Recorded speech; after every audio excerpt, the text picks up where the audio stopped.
So, good afternoon, everyone. Good afternoon from Hellenic Mediterranean University. On behalf of the Athena Talks, we are very happy to have one more, let's say, invited speaker to this series of colloquial talks that they address mainly engineering topics.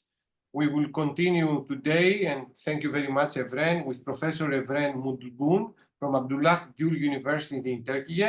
He's going to speak to us about his research regarding colloidal nanocrystals for color converting and electroluminescent light emitting diodes, a fascinating topic.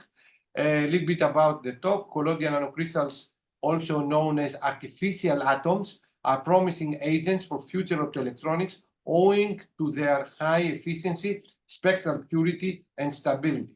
This talk will highlight our recent advancements in advanced materials with substantial implications in color conversion and luminescent light-emitting diodes, including our recent effort for high-quality displays.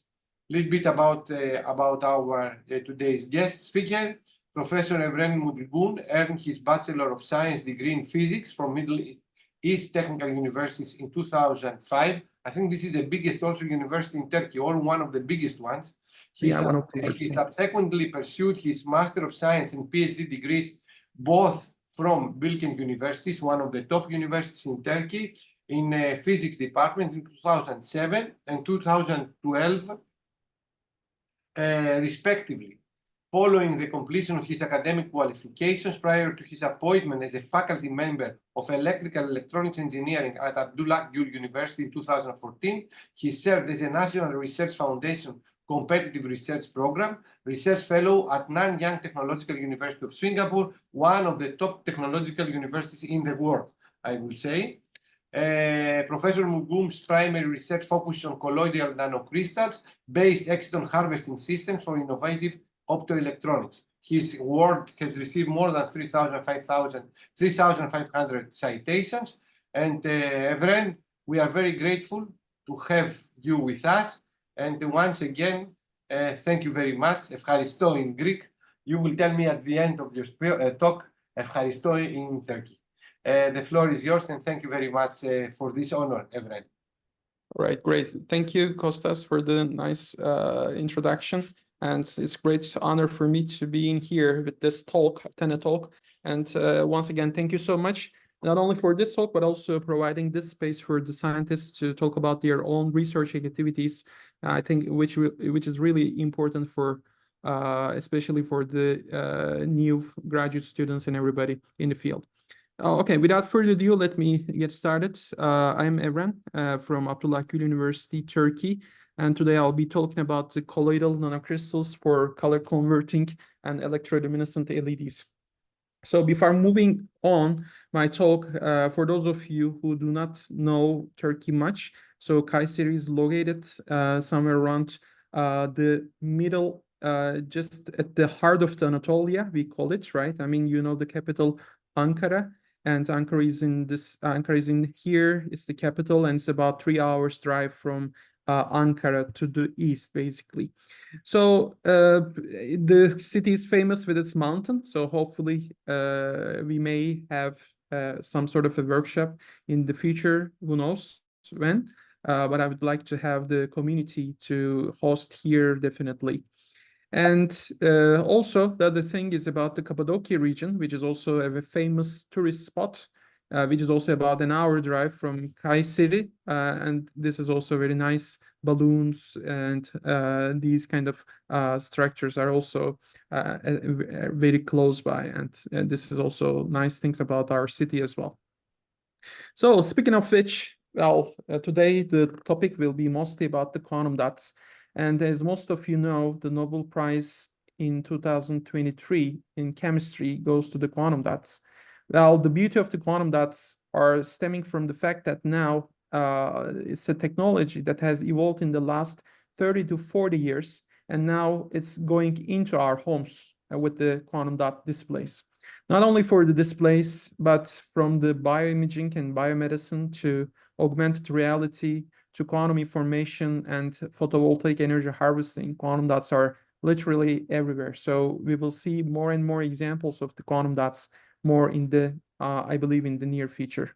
And Munji Bovendi, Louis Bruce, and Alexei Akimov were the ones who pioneered in demonstrating the quantum dots in their colloidal form and in a controllable way. After Munji Bovendi 95 have demonstrated the use of the colloidal quantum dots, especially in the controllable hot injection synthesis method, and then it paves the way for the future of the optoelectronics, I would say.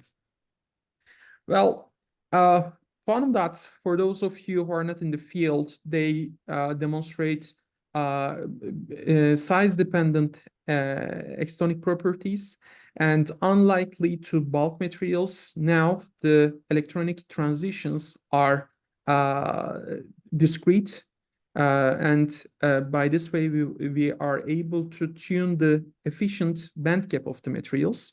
This is coming from the fact that we have the three-dimensional quantum confinement of the charge carriers in the quantum dots, and then this leads to the discretization of the energy states as you're seeing here. So therefore, unlikely to bulk materials which have continuous energy levels, let's say energy bands. Now we have the discrete energy levels that allows us to manipulate the extonic properties. And that's the reason actually we call these quantum dots as the artificial atoms. So the good thing about quantum dots is, yes, we have the bandgap tunability that allows us to tune the emission wavelength, the photon energy of the emitted species. And then they also possess a sharp emission peak, which is unlikely to the organic molecules, which have broader and unsymmetric emission profile. The quantum dots itself are just the inorganic materials, but the ligands associated with them make them integrated into different platforms. And these kind of solution processability is therefore making these quantum dots available to be used for versatile applications. And the other thing is about the high stability, which they can sustain their properties for long in the under thermal aging, and also at the normal air atmosphere. And typically, when it comes to the visible, we have varieties of materials: cadmium telluride, cadmium selenide, cadmium sulfide, indium phosphide, copper indium sulfide, and perovskites recently as well. And when you go to the ultraviolet, we have zinc selenide and cadmium sulfide, some part of it.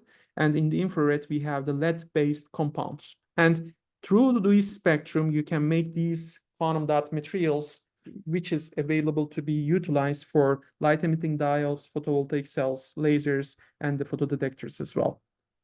Speaking of which, today I'll be mostly talking about the lighting and displays, whereas we have some stuff also ongoing on the solar and the laser, but due to the time limitation and to the focusing, I will be going through the lighting and the display applications of the quantum dots mostly. What we do in the lab, our lab is some sort of an interdisciplinary lab that are working on the design, synthesis, and implementation of these kind of different material sets for optoelectronics. The materials of the quantum dots that we are focusing on are mostly cadmium-based, cadmium-free ones, perovskites, and also recently the nanoplatelets as well. Nanoplatelets are some sort of a new era in the colloidal quantum dot materials, which gives us the flexibility about tunability, not on the three-dimensional confinement, but these are two-dimensional lateral plates of materials. Well, the beauty of the nanocrystals are stemming from the fact that recently they have been shown to be promising agents for the better backlighting in displays. Because, I mean, if you think about it, typically how the color conversion occurs in the LCD TVs is through the backlighting units. We have the white LED through the generally a blue LED together with a yak phosphor, and then it gives us a huge yellow hump in here. And then through this, we have the color filters, and then we chop the light through the filters. And then at the end of the day on the screen, what we see is these blue, green, and the red. However, the thing is, since the incoming spectra, white spectra, is not pure enough, which is available through the quantum dots, as you've seen here. We can see distinct peaks in here, but it's quite a bit white. And then after chopping through the color filters, still we have the pure colors. So this color purity is actually allowing us to have the nature-like colors on the display backlight, on the display after the coming out from the backlight. So, and based on the last year's numbers, actually about 10% of the whole TV market is based on the premium displays. And through these 10%, we have like 2/3 of the whole market is based on the quantum dot display. So therefore, as of now, we have more quantum dot display than the organic light emitting diode display. And these constitute like in numbers about the 15 million units of quantum dot display worldwide. So the beauty about this thing is think about the Nobel Prize. Before the Nobel Prize, there has been about 30 to 40 years of huge efforts on the synthesizing and then optimizing these materials. And then after this much time, now every year, the community, about 15 million new communities enjoying the quantum dots in their home displays. Well, today I'll mostly talk about the cadmium-free materials because, I mean, generally the commercial examples are mostly based on the indium cadmium selenide-based ones. But I mean, we have the limitation through the restriction of hazardous substances of 100 ppm levels for the cadmium use. And then our target has been in the last 5 years about focusing on the indium phosphide materials. So in these indium phosphide, these are quite a bit different than the regular 2,6 materials because, I mean, they have trap sites on the in their inherent structure. So therefore, it's not easy to passivate their surface, as in the case in the cadmium selenide-based ones. But I mean, we have succeeded in making good demonstrations of it and playing around with the synthesis parameters, mostly about the precursors that we utilized or the injection temperatures in the hot injection synthesis, or about utilizing these materials in different sort of protecting medium. We were able to achieve high quality materials through these indium phosphide ones. And as of now, we can achieve up to near unity quantum yield meaning that how much photons you are giving off in response to how much photons you absorb. So our materials are able to give off light with more than 90% efficiency. And the other metric about the quantum dots is their narrow full width half maximum, and which is less than 40 nanometers. In here, it's about 38 nanometer. It's about the color purity that our nanocrystals possess. And we can make very large volumes of these materials as well, and then we can utilize them for different applications. It's not only about the synthesis of the material, but also we are trying to understand the exotonic interactions among these materials itself, and also demonstrating the quantum yield measurements with respect to the excitation wavelength and trying to understand the origin of this high efficiency in these kind of 3-5 materials as well. Well, it's about the green itself, but when it comes to red and when it comes to especially the deep red, the conditions are quite a bit different because, I mean, if you think about the synthesis of the quantum dots, it's quite a bit challenging to achieve high color quality quantum dots using a simple and easy to process recipes. And these are quite a bit important if you think about the mass commercialization of these materials. And the quantum dots generally are peaking around less than 620 nanometers, or you need to go through rigorous steps of synthesis protocols in order to achieve high efficiency and high color tunability, especially beyond 640 nanometer. And this is quite a bit important. Deep red is quite a bit important for the bioremedy applications in the red zone, especially through the 650 and so. So therefore, if you think about the literature, look into the literature, generally the indium phosphide 3,5 materials are mostly giving off light below 620 nanometer, or their full width half maximum is larger than 50 nanometer. They are quite a bit challenging to achieve. You need to go through the complicated two-pot methods, time consuming, and then generally the luminescent characteristics of the materials are unstable, and then they give off light in the broad spectra. And what we did was in order to go through in order to optimize these kind of synthesis of these materials, actually, this is actually what you see as the elemental X-ray diffraction analysis, as well as the X-ray diffraction analysis, which tells us about the good crystallinity of these materials. These are the STM images and their histogram, size histograms as well. But the good thing about these materials are that we have provided a solid understanding about how we can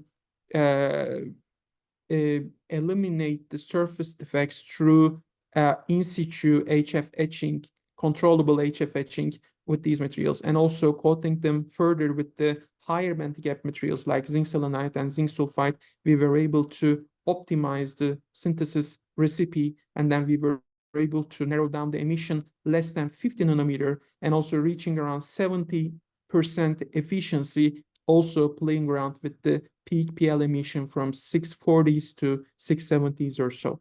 So this was through the controllable HF etching of the core material, and then by continuing with the controllable shell growth as well.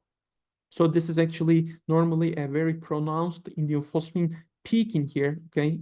IMPO peak in here, as you see in the XPS picture, and then by controllable HF etching, we were able to downshift this peak, and then it gives us the flavor to tune further the size of these nanocrystals, and then tune the emission properties through the around 620s to 670s, and also going through the deep red region controllably, and also with providing the full without maximum around less than 50 nanometer through just a single one-pot recipe.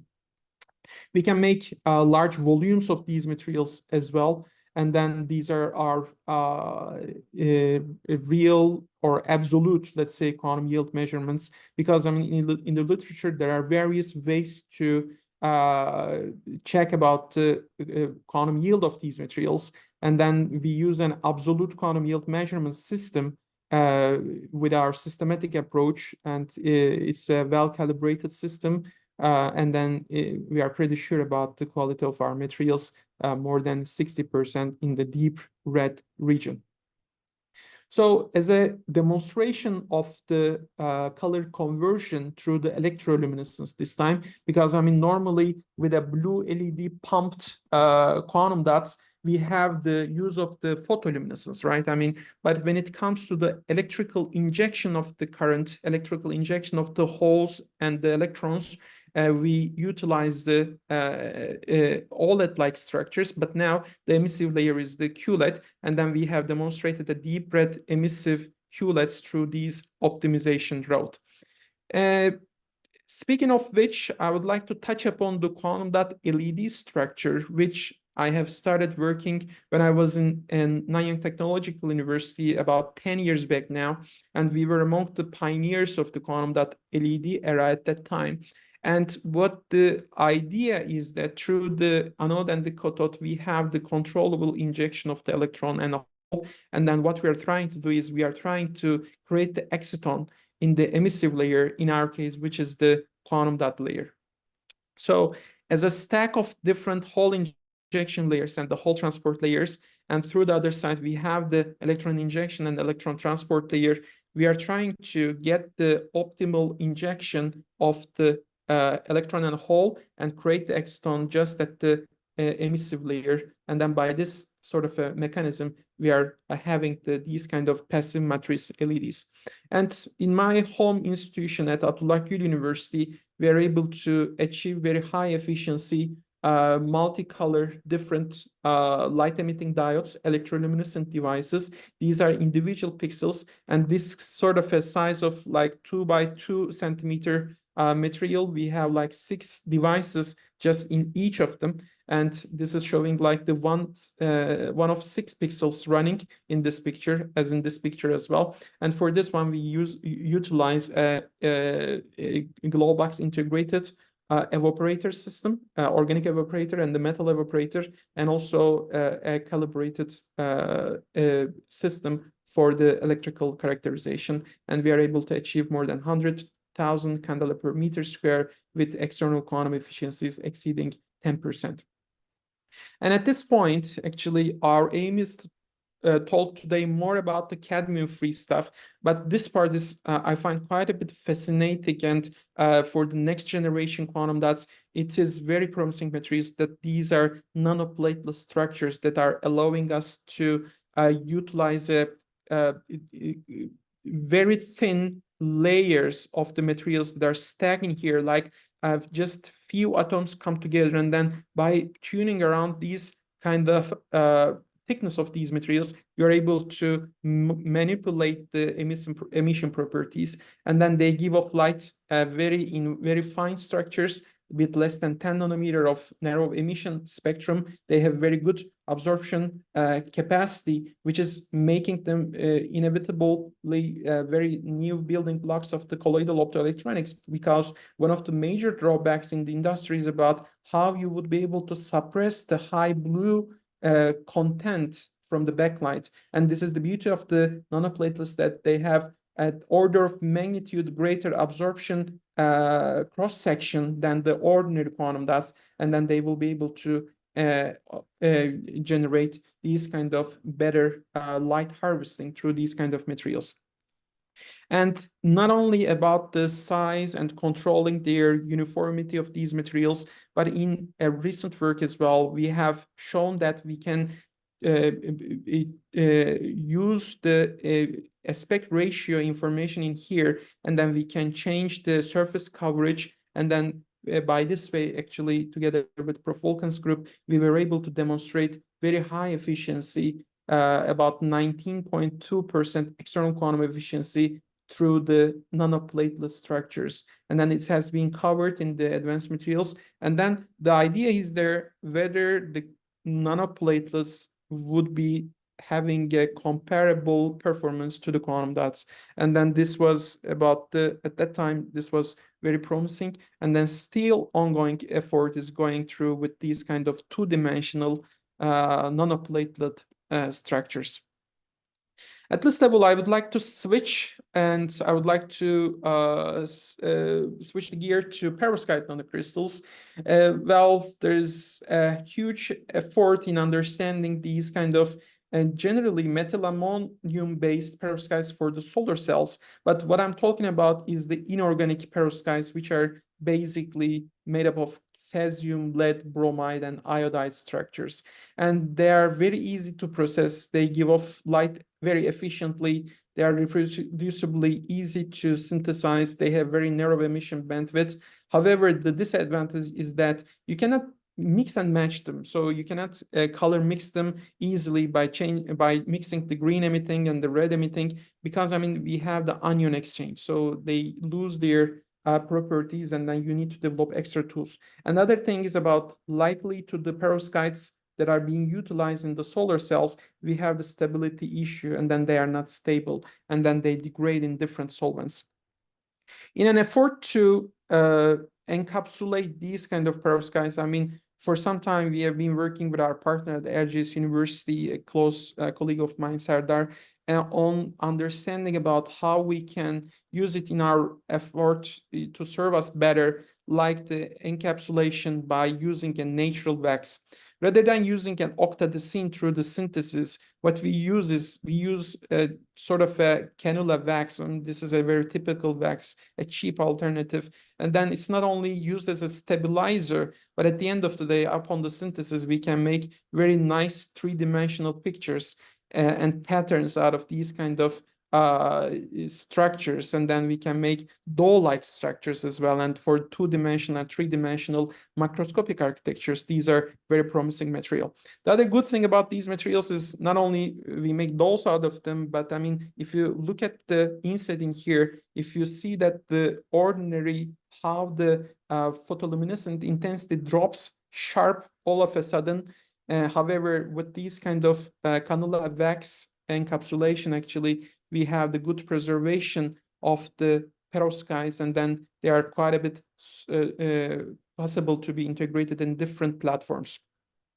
The other thing that we are doing through these kind of perovskites is making nice structures out of them. We can pattern these kind of structures, we can form lines, and we can also have sort of these kind of dots through these materials. And by stacking them nicely on the blue LED platform, we can generate high efficiency white light emitting diodes as well on these kind of things. And in a very recent work, actually, our postdoctoral researcher Sema has been able to utilize silica, super hydrophobic silica encapsulation on these kind of perovskite nanocrystals, and we utilize them on different platforms like glass, aluminum foil, and the fabric, and then they're inherently very water repelling, and then they're quite a bit hydrophobic, and then this also allow us to use them as the stable materials, even more than 75% stability, even immersed in water. So this is also a very nice demonstration of it. In an effort to manipulate the structures of these materials, actually, we have used fluoroalkyl thio. So it's a bit difficult to write. Let's call it FAS deposition. And then on chip itself, right? I mean, we were able to manipulate the outside of these kind of perovskites, and then we were able to shift the emission color controllably. And then this is good enough because, I mean, when you hybridize them on a blue LED platform, and then when you do on chip demonstration of these kind of FAS implementation, you can change the emission color of these perovskite nanocrystals on the blue LED itself, and then you can tune around the white light coordinates controllably as well. Well, the last but not the least, I would like to touch upon the carbon dots as well. Carbon dots are known to be low toxic, environmentally friendly, cost-effective materials. They give off light strongly, and then they have tunable emission properties. But the thing about the carbon dots, when we first started about the research on this, actually, my main motivation was to get somehow stable carbon dots, because, I mean, they have, unlikely to inorganic materials, they have very deep trap size available, and upon excitation with different wavelengths, actually they give off light from different trap size, so which is not controllable, right? I mean, but we want to control it, and we want to utilize them for different applications. And through these kind of citric acid, urea, and N-octylamine, these are very cheap compounds, actually, using the autoclave technique, solvothermal synthesis methods, actually, we were able to develop nice carbon dots at large scales, and which is also very controllable. And here, I would like not to go into detail in here, but we see the structural characteristics of these carbon dots. We can even see the planar edges of these kind of carbon dots. They are not that good, definitely, as compared with the inorganic carbon dots, but actually, at least they give off light very stable, not changing on the excitation wavelength, and then we have a distinct band edge determined for these kind of nanocrystals. And then we have very fine and high emissive, more than 70% emissive carbon dots. And then now we are utilizing them for different applications like fingerprint detection, for authentication, and also for color conversion applications as well. And then these are some of the initial results about it. The good thing about these carbon dots that we developed through these kind of optimization routes, actually, they're quite a bit stable under the continuous exposure under the UV, and also they're quite a bit stable under the thermal aging, around 94, heating up at 95%. Actually, this is due to the surface termination of the carbon quantum dots by long chain octylamine molecules, and they are acting as if they are as efficient extra shell layers, because, I mean, normally in the regular colloidal quantum dots, like cadmium cyanizing sulfide and everything, we have the additional shell material inorganically passivating the core material, and also it helps to confine the electron and hole into the core structure, and then it gives us a better optoelectronic properties in means of the stability and the emission quality. But for the carbon dots, we don't have such a structure, but here we use these kind of long chain octylamine molecules as efficient shell agents as well. And through this approach, actually, then we thought about why don't we use them for electroluminescence applications as well, and to create tunable white light emitting diodes. Because I mean, in a regular structure of the ITO, we start with the ITO substrate, and then we have the hole injection and whole transport layers of the PDOT PSS and the TFP. And on the top side, we have the aluminum lithium fluoride and as electron injection agent TPBI. And then we dope the carbon dots into electron injection agent, which is the PVK. But the thing is, it's difficult to confine the carriers just in the carbon dots. And then if you think about the spectrum here, these are already yellow emissive species. And then why don't we create a white light out of it then? So by doping controllably these carbon dots into an organic molecule, which is PVK, we were able to tune around the color spectrum in the white region. And then by these kind of systematic engineering of the carbon dots and the PVK ratio in between, we were able to move around these kind of white spectral points in here, and then which is a nice demonstration of how we can use the carbon dots as an additional tool to generate the white light as well. Now, also we are partnering with other institutions as well in different applications of these kind of carbon dots, and further doping them with sulfur, we were able to show that the quantum yield exceeds 85% as well. And to keep the story a bit shorter, what we can say is that these kind of nanocrystals are featuring exotic optical and electronic properties. And I would say that they are the building blocks of the advanced optoelectronic systems. They're colloidal. Basically, today I'll talk about the lighting displays, and not for the solar, but for the solar and the lasing there are great work ongoing as well. And today I'd like to highlight our recent work, mostly on the indium phosphide base and also the carbon dot based materials, and also the perovskites as well. And lastly, I would like to acknowledge our funding sources, definitely. And also I'd like to acknowledge my collaborators and also past and the present Mutlu Gün Group members as well. And I would like to thank you all for joining. And if any interested for exchange work or for different sort of graduate study work, there are always possibilities in our lab. And I'd like to thank you all for joining.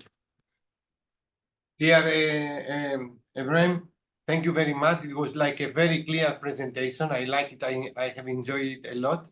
I have, some questions. Excellent presentation. And definitely we are, as I told you at the very beginning, we are very much interested in collaborating in research and in education in the topic.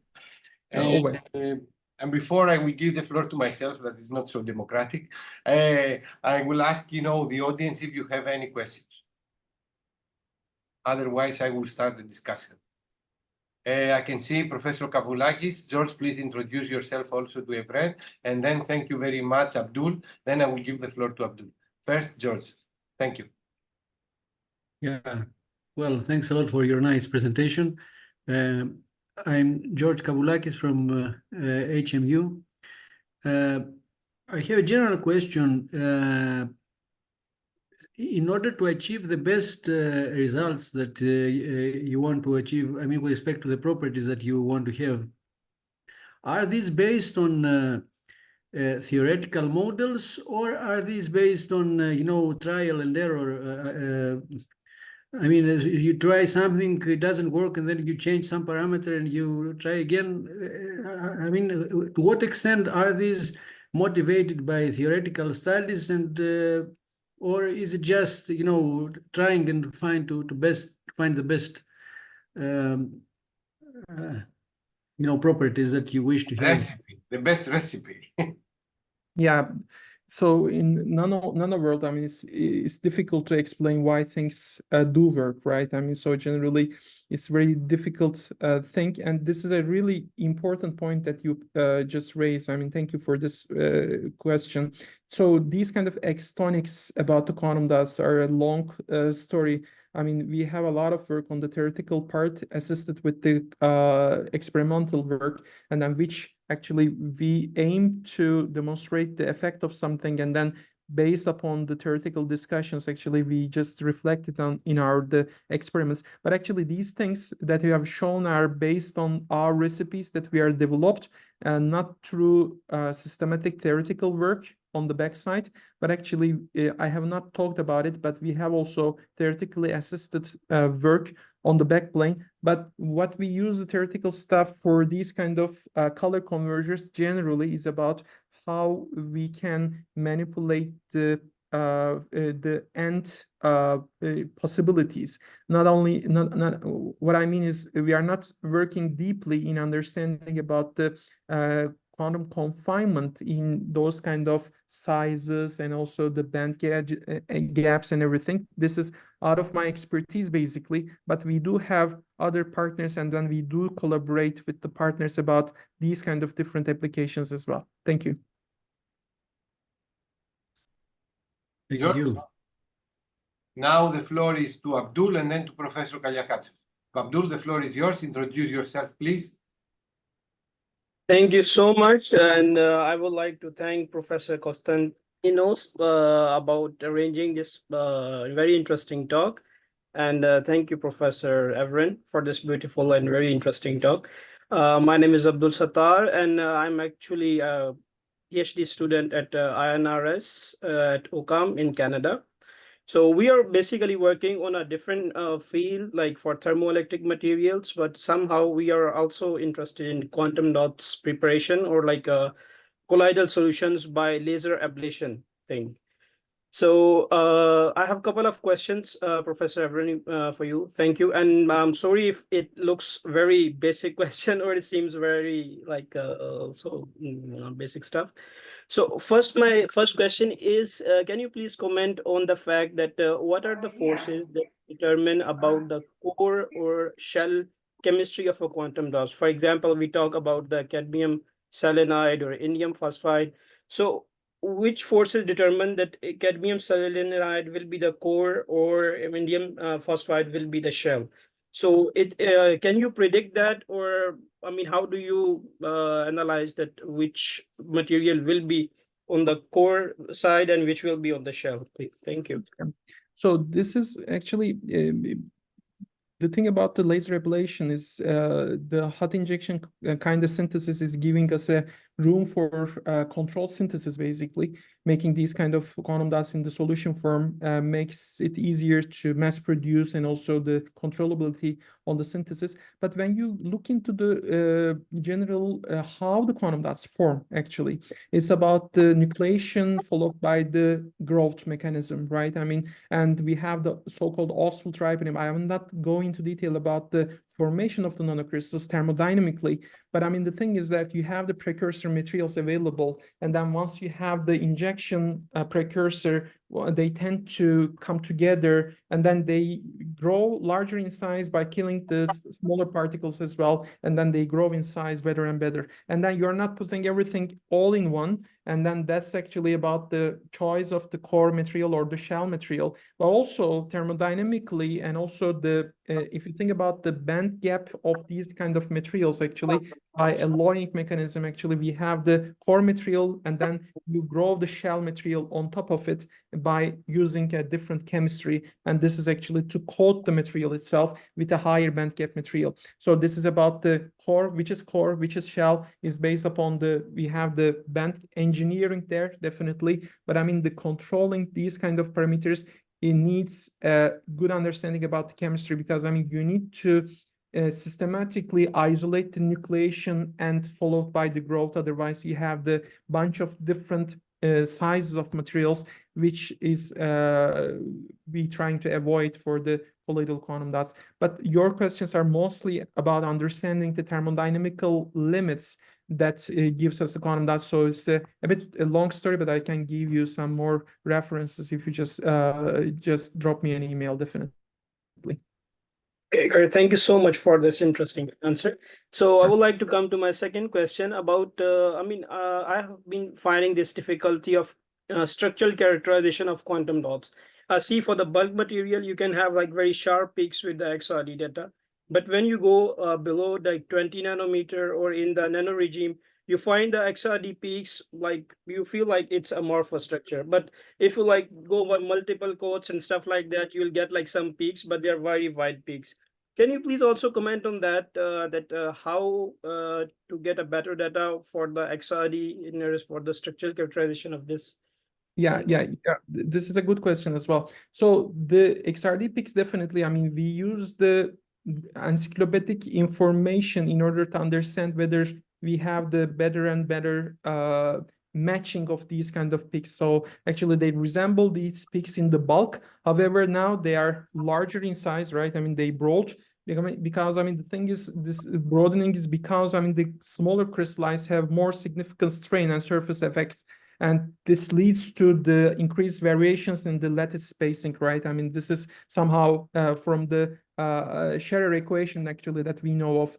But I mean, there are some black arcs and that are developed to get a better picture, right? I mean, if you have a very dense quantum dot materials, actually, on the silicon substrate itself, you can get pretty much good peaks. And this is about the utilization of the infrastructure and also the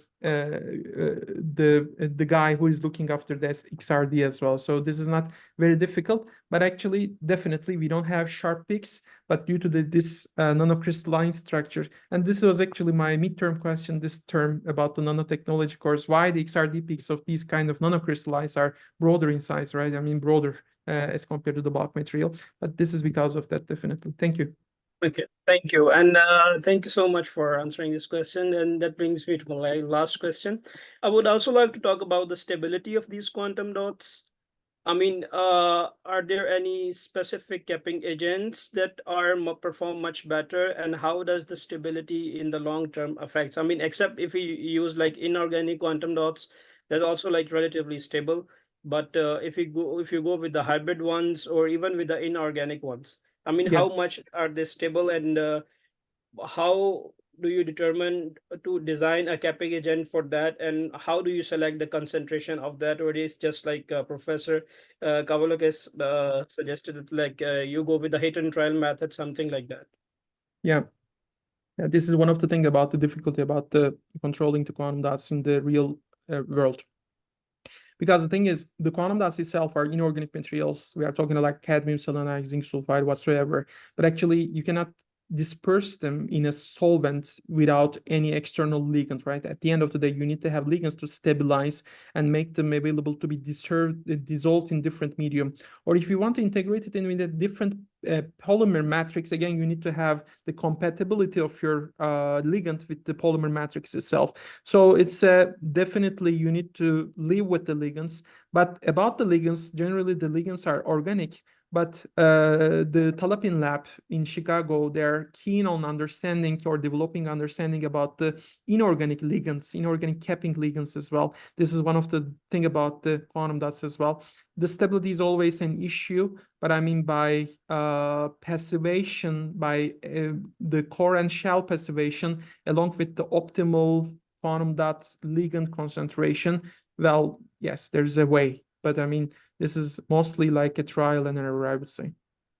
Okay. Thank you so much for answering and giving like very comprehensive Always. answers. Thank you. Once again, thank you, Professor Konstantinos, for organizing this beautiful talk. Thank you so much. You Thank should you. follow us every Friday. Every Friday we have a nice talk. Thank you. Now the floor is to Professor Kaliakatsos and then to Professor Kakavelakis. Yannis, you should unmute yourself first. Unmute yourself. Yes, please. Sorry for this. Thank you very much, Bren, for your nice talk. I am now emeritus professor in the Hellenic Mediterranean University, and in the past I was working in luminescence luminescence phenomena. So after years and years, I decided to give some lectures for the Erasmus students on display technologies. As I saw during the kind of bibliographic research I did for my courses, I found out that quantum dot LED are now used in TV sets already in the market, but they cost a lot. And I think that the problem is that they use inorganic material, and I am so impressed from your presentation that now already you started to give quantum dots based on carbon material, on organic material. How far we are now from the practical implementation of these carbon quantum dots in the real market for develop new displays and other such applications? Okay, if I'm not wrong, you asked about the possibility of carbon dots, right? For Yes. utilization. Yeah, for displays, I think it's not easy because, I mean, they don't have narrow emission spectra, so there's nothing that the carbon dots as of now they can offer for the displays. But for the color conversion LEDs, and the first products are already in the market for the regular colloidal quantum dot based ones, like the blue LED integrated with the quantum dots, and then it gives off a high quality white light for the lighting agents. For the carbon dots, as long as they are stable and as long as they can immobilize in sort of protective medium like the encapsulation shells or some sort of external polymers, it's possible that they can be integrated into blue LEDs, and then you can generate a controllable color temperature, high quality CRI white light out of it. But to be frankly speaking, I mean, we have still some room for improvement because, I mean, in those kind of cheap alternatives to cadmium selenide ones, we have already the copper indium sulfide ones, which are broad emitters, but they are very cheap and then easy to fabricate. And there's a UbiQD in Los Alamos company. Maybe you have already heard about it. They're developing very large volumes of copper indium sulfide materials. But for carbon dots, yes, definitely, there are good alternatives. But I think at least we have 5 to 10 years to make them into real products. Thank you. Thank you very much. Thank you. Thank you. Thank you, Giannis, for the question, Ebren for the answer, and now to Professor Kakavelakis. Hello, very nice presentation, and thank you very much. Thank you. I'm coming from the field of perovskite solar cells, so a little bit of an overlap with your, let's say, topic.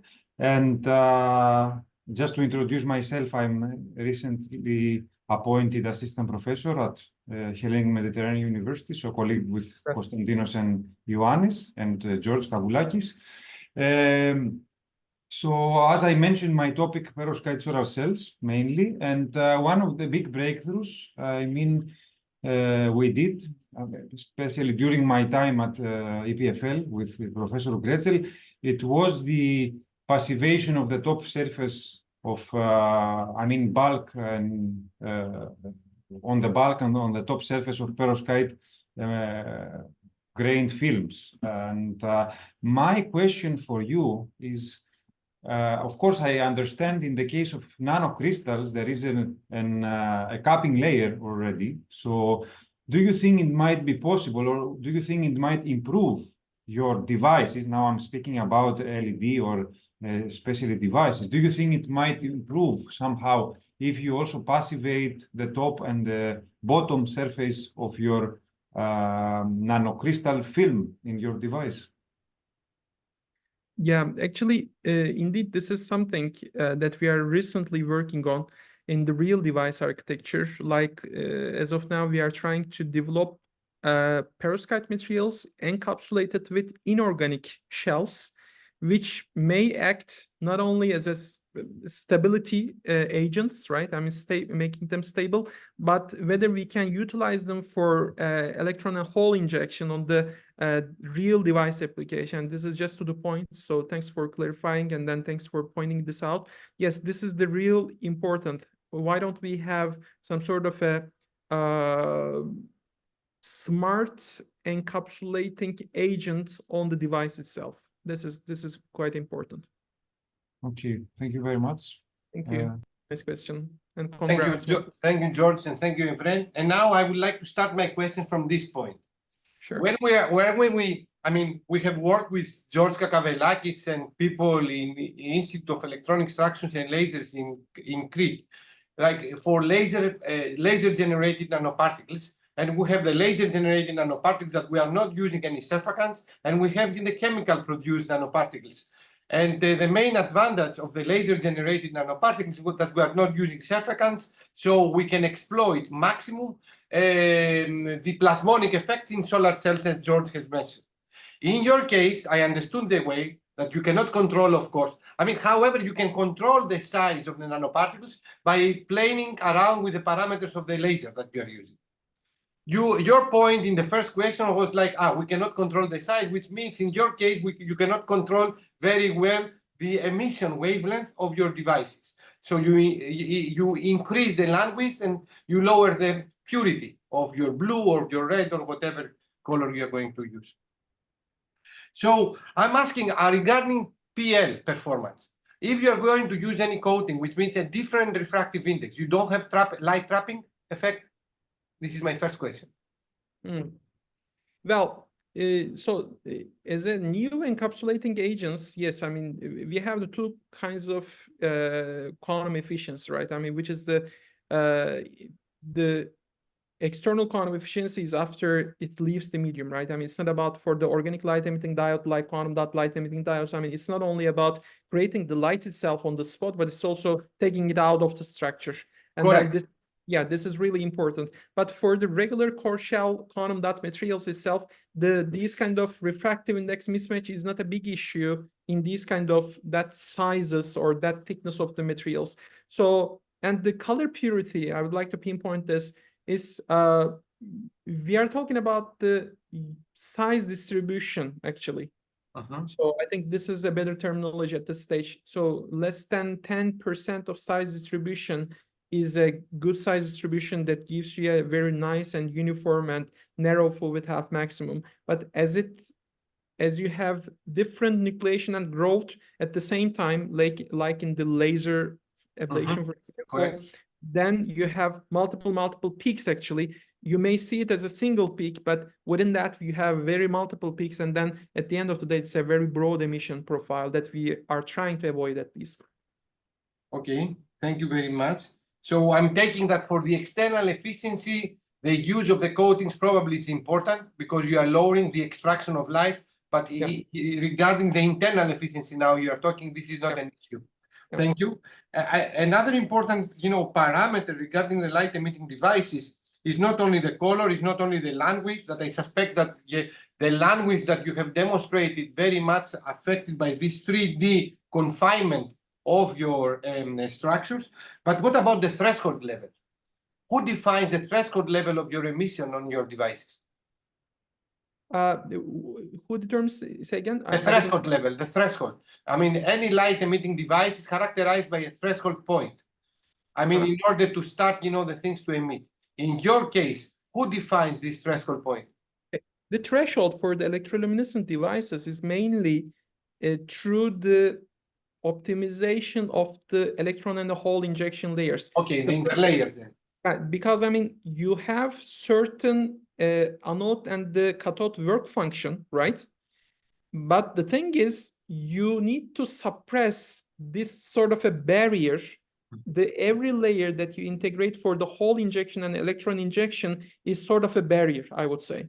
Yes. But barrier is not always a bad thing, because I mean, if there is no barrier, right? I mean, whatever you put in, it will just directly go to the emissive layer itself, which also we try to avoid because, I mean, we want to control how much electron and how much hole is actually going through the emission layer and then create an exciton there. So there should be a hole and electron balance there as well, because, I mean, otherwise there's a trouble. So therefore, the threshold is mainly determined through the electron injection and the hole injection and electron transport and hole transport layers, I would say. So I suspect that you match the mobilities of the interlayers that you are placing before, as you are injecting your carriers from the two electrodes, no?